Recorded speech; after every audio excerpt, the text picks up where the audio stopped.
Hello everyone, and welcome again to another episode of Success with Ces, where we help you make your dreams come true. Be sure to hit the subscribe button, the notification bell, and leave your comments and questions, because I love to interact.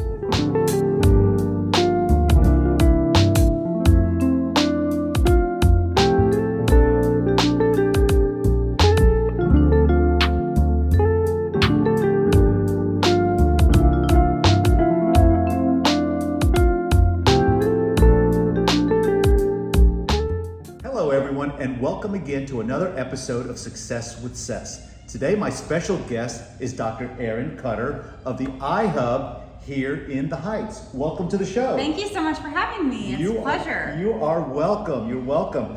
We are new friends. Dr. Koetter and I met at the Better Homes and Gardens Gary Green Business Networking Group just about a month or so ago. Yep. And it was I'm really excited that I got to join that group. I got to meet a lot of business owners, a lot of great realtors, and it is a really exciting group to be a part of. Yes, Gil Markarian puts on a great operation, has a great organization, and working with the realtors of the Better Homes and Gardens office at West Gray, we connect with all kinds of business owners and get to know them on a really personal level. And I love doing this because I love getting to know people and sharing the good story that you have with your optometry business here in the Heights. Yes, it's been fun. We opened on Valentine's Day, so I like to say my labor of love opened on the day of love. And so I like it. Hey, the more corn, the better. I know. So we opened on Valentine's Day, so we are approaching 6 months that we've been open, and I am the only optometrist here, but I run this side by side with my husband.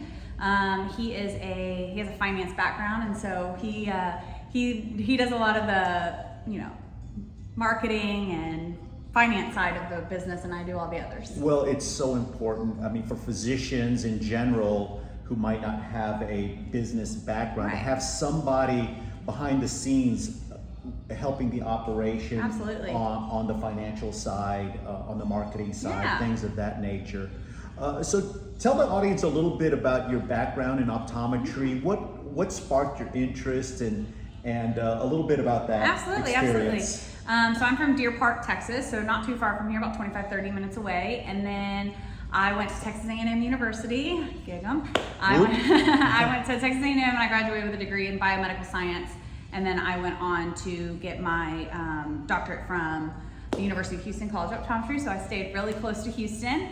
And then while I was in college, I knew I wanted to be in the health profession. And then a girl I went to high school with, she's a couple years older than me, she ended up getting into optometry school, and it piqued my interest. And so I messaged her and I said, hey, I'm interested in optometry. She told me to go shadow a couple doctors. I did. I fell in love with it, and rest is history. For the audience, a little distinction on optometry and ophthalmology. Yeah, absolutely. And so optometry and ophthalmology, they go different routes. Optometry does 4 years at optometry school. Ophthalmology goes to medical school and then does a fellowship in ophthalmology. So the ophthalmologists do pretty much surgeries for the most part, is how they do more than that, but a lot of surgeries. And LASIK, retinal repair, cataract surgery. I do. Not only do I do just glasses and contacts, but I do pre-op and post-op for surgeries. I do a lot of medical visits if you have something in your eye, you get injured with something, pink eyes, red eyes, glaucoma, macular degeneration, diabetic retinopathy. I do all of that. Okay, cool. And so you do a lot of different things. Anything that really is in your wheelhouse? Yeah, and so I am a therapeutic glaucoma specialist, and so I really love treating glaucoma. It's a complex disease, that's for sure. So I do a lot of glaucoma, and then I'm really interested in dry eye. Everyone's on their computers these days, and we don't blink as much when we're on our computers, and so dryness is becoming a lot more prevalent. Yeah, I see that. And I was about to ask you, what are you seeing? What are some of the things that are out there in the community now? We've got a lot of behind the monitors. Anything else in terms of aging population or things of that nature? Children are going into glasses earlier. Children in school are they're given, instead of textbooks now, they're given usually an iPad or a laptop, and that's where they do a lot of their learning. And so kids at a younger age are going onto tablets more, and so you are blinking about 17 to 18 times a minute as we're talking, but when you go on a digital device, you're blinking about 4 to 5 times a minute. So you're really just staring at a screen, and so these kids are here all day, and then when they go to look far away, it may be a little blurrier, so we're noticing myopia, which is the trouble seeing far away at a much younger age, and so kids are going to glasses sooner. Okay, so I have a thought as to what I would suggest to a parent, but as the doctor, what do you suggest to parents with kids going to these iPads and devices so much younger? So I recommend that they need to have 2 to 3 hours outdoors if they can every day. Every 20 minutes, you are supposed to take a break from a digital device. 20 minutes is 20-20-20 rule. Every 20 minutes, take a break from your device, take a look at something 20 feet away, and then just blink for 20 seconds. And so you need to take breaks as often as you can. Remember to blink. I know it sounds corny, but remember to blink. Get those kids off the devices for a little bit of time. Absolutely. Send them outside, play. Yeah, that's what I would have suggested, to get outside on the bicycles and go out to the playgrounds and get away from the devices a little bit. In general, it's good for health, for cardiovascular health, and maintaining vitamin D and good physical fitness.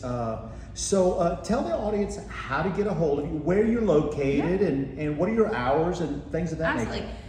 So we are located at I-10 in Studemont. It's a very growing, booming community over here. So if you're familiar with Ulta, Total Wine, and Kroger off of I-10, I'm right there at Studemont.